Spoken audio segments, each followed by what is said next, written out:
Estamos aqui na Bienal do Livro de São Paulo, no estande da Gutenberg Editora, ao lado do Celso Zelt, que fez Timão 100 anos, 100 jogos e 100 ídolos.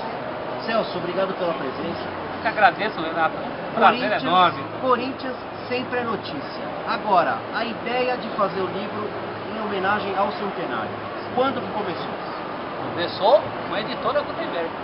Na verdade, a editora procura o Corinthians em algum momento, que ficou aí na história, né? Consegue uma coisa muito importante, que é fazer um livro oficial, um livro que o clube reconhece, um dos livros reconhecidos pelo próprio Corinthians. O primeiro deles, porque lançado ainda em 2009, perdão, e através do Corinthians a editora chega ao meu nome, né? Sou grato ao pessoal do clube que tem reconhecido o meu trabalho em outros momentos. A própria diretoria indicou você para...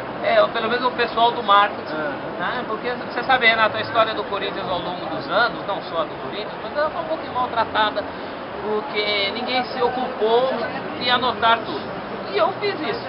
De 2000 para cá, de uma maneira extraoficial, nunca fui funcionário do Esporte Clube Corinthians Paulista, eu tenho paixão como jornalista e como corintiano, não necessariamente nessa ordem. Então, até por exclusão, o próprio clube adotou os meus critérios, os meus números, o meu trabalho como um trabalho oficial do Corinthians, na medida em que não havia outro. Você contou com a ajuda de outros corintianos fanáticos como você nessa pesquisa, que certamente dados mais antigos, do início da história do Corinthians... Sem dúvida, sem dúvida. Já é uma grande comunidade de corintianos que colabora comigo desde 2000. Aqui ao meu lado, um dos maiores deles, né, o Amilcar Barbuí Filho. Amilcar Barbuí Filho é nada menos que o filho de Amilcar Barbuí, nosso primeiro corintiano convocado para a seleção, ainda para o sul-americano de 16, né? E o Amilcar e a família Barbuí contribuem muito, inclusive com algumas fotos que nós temos no livro. Eu sou muito grato a essa competência, essa paixão que eles tiveram em guardar o material do nosso Amilcar Barbuí. E assim aconteceu também com outras pessoas que me procuraram, parentes de jogadores, de técnicos, corintianos fanáticos que guardaram coisas, que tinham muito carinho, objetos, fotos, dados, registros, nomes, datas de nascimento e morte, que eu costumo colocar aí para os 100 ídolos, né? Dessa rica história que o livro conta, existe alguma particular que te chamou a atenção, que você possa passar para o nosso leitor? Olha, a maneira como eu cheguei à data de nascimento do Amilcar, pai do Amilcar, que está aqui do meu lado, foi muito curiosa, né? Ele foi um jogador muito importante no passado, mas a imprensa da época não se ocupava, não tinha muita uniformidade na hora dos registros.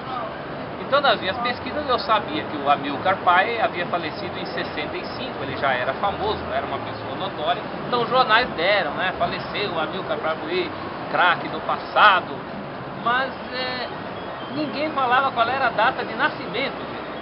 E a data de nascimento dele eu conheci, se eu soubesse que o Amilcar Filho estava firme e acompanhando tudo isso, ele teria sido mais fácil, mas eu ainda não o conhecia. Está fotografado Eu liguei para uma irmã do Amilcar, jogador ainda viva, que me disse pelo telefone: espera um pouquinho que eu vou ver numa Bíblia as datas de nascimento de todos nós, que os nossos pais registraram, eram 10 filhos, registraram na capa de uma Bíblia, e havia sido trazida da Itália, segundo essa tia do Amilcar.